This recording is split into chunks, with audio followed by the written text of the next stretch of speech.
Lamat wis katon bejane yen mbok berangkat mencerang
TJ musik laras ya Mas. Laras ya laras. Tapi digajengke apa piye? Heh? Digajengke. Ya engko tapi sedelok wae ya. Sedelok wae. Ayo digarap. Digarap. Ya iya, nek kon sedilet ki ya nanggung ya. Lah iki wis arep bubar iki. Ora apa-apa. Ora apa-apa. Ya nganti sak rampunge nek. Ya. Yen basang mut wimbo baton.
Jan, sesuai request. Lah ya mung sedelo. Nah, pengertian aku nek suwe-suwe ya keju kok, Mas.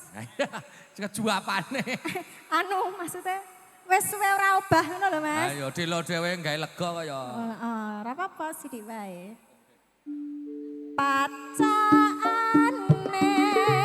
sarwa asri jeroba